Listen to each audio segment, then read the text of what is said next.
Hi there, this is Bianca Lopes, and this is Be in the Know, brought to you by OWI and Tail. And we're all the way in Las Vegas, and I finally get to meet Jason, the CEO of Sift, in person. Jason, welcome to the show. Hey, I'm glad to be here. So Jason, you kind of have a little chip on your shoulder. You just won the Trailblazer Know award. What does it feel like? Feels pretty good. Feel like you're trailblazing through it? I feel like we deserved it. So. Okay, so tell me, why do you deserve the Trailblazer Award? There's a pretty amazing companies, and you were the one that put machine learning on the map when it comes to digital trust. Yeah. So explain to me why. 8 years ago, we came on the market with a hardcore technology-first approach to solving this problem around trust and safety and knowing who's risky and who's not. And when we first came on the market, I think a lot of people gave us some weird looks, and it was a bit uncomfortable. Why was that? Well, machine learning wasn't a thing. Wasn't sexy back then, right? It wasn't sexy. It wasn't. I was doing my master's, and like people were like, "What the hell are you doing?" And I'm like, "Never mind." In some ways, it sounds scary, right? Like, yeah. like you're gonna teach a machine to do your job for you and make decisions, and it has this like awful connotation that's going to take away jobs. Yeah, and so there's just a lot of I think FUD and misunderstanding, and we stayed the course. We stayed true to our DNA as engineers from companies like Google and Amazon and Facebook. And I know, I got to meet Kevin, which is an awesome chat. Yes, and so we really doubled down on the strategy that how these big companies solve this problem internally is how the rest of the world should solve it.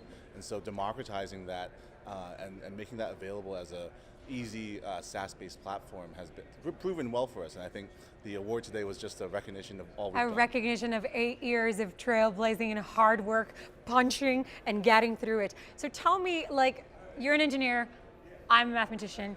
Let's talk about data, and let's talk about this big problem. Everybody talks about a data economy, a reputational economy, how data is the new oil, the new money. The truth is, as you look under the hood of most companies, data looks like a mess. Yeah. So what are you doing to change that conversation to build a true trust model? Like, what are you using? Tell me a little bit more about.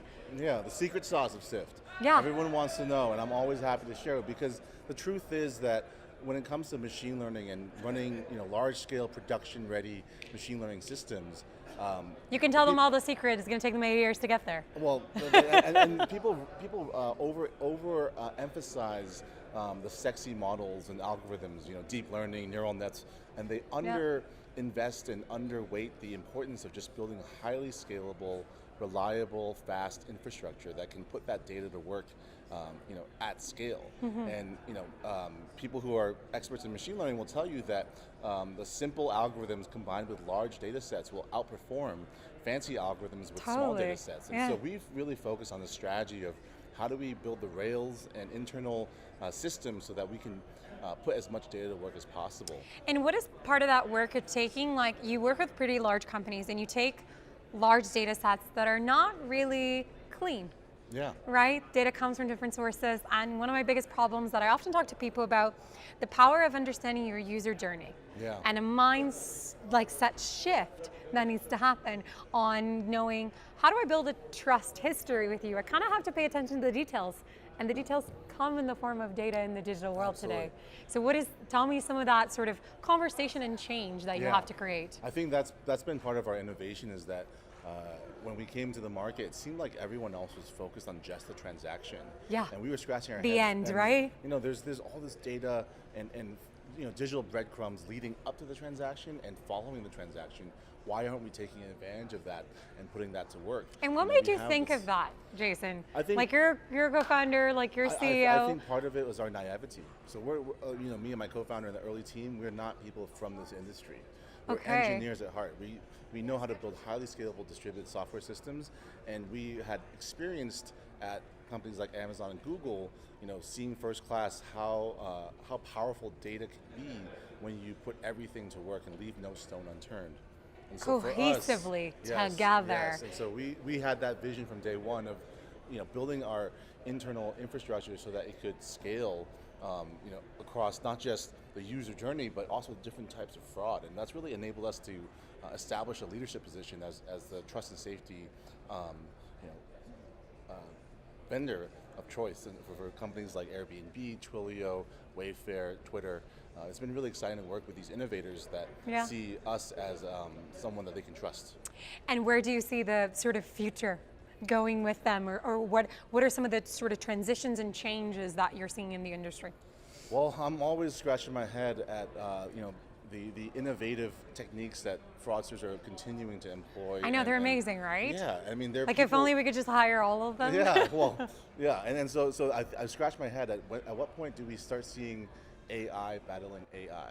At what point do we see, it's not just humans versus humans anymore. It's going to be software going against software. Yeah. And I don't think we're too far from that age, and it's going to be an interesting one because as everything moves online, the stakes only get higher for all parties involved. Of course. And so there's a lot of motivation for these fraudsters, and often they're organized crime rings. They're going to keep doing. And they're going to use the best technology. They're not going to care about asking for permission or regulatory approval, right? Yeah, yeah. Which is the scary part. I often find. And there's so much less of consequence too from a legal standpoint. Oftentimes some of the regulation and actually the crime surrounding data sets and breaches is nowhere that it needs to be. Some of the regulation was written in 2000s, 1900s. Yes, like yes. it's really bad. So we're entering an interesting age where the digital literacy of regulators, lawmakers is not caught up yet to the reality of what's going on in the world. Yeah, I don't think they thought Instagram was going to happen 7 years ago and any of the data surrounding it. If you look at, you were in the identity conference, but you serve a much broader user base.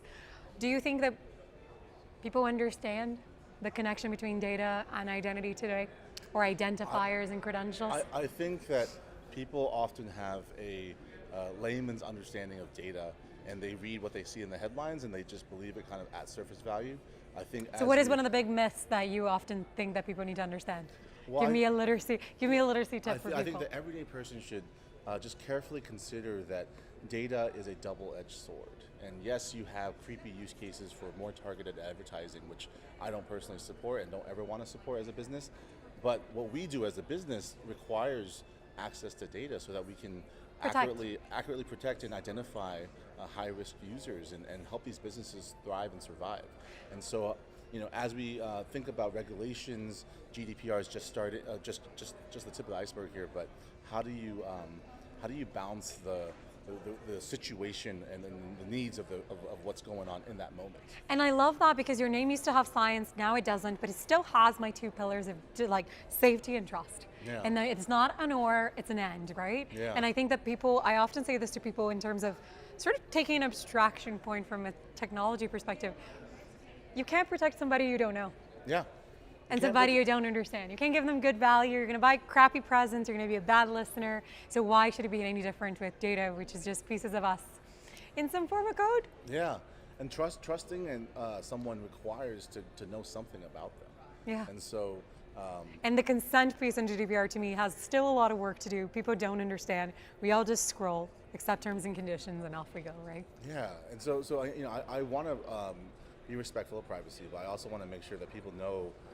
It's not all, don't throw the baby out with the bathwater. Amazing. Yeah. Jason, thank you so much for coming on the show. You're welcome. Congratulations on the Trailblazing Thank Award. you. I hope you trailblaze much further on digital trust and safety. And thank you so much for watching. Be in the know, and I'll see you next time.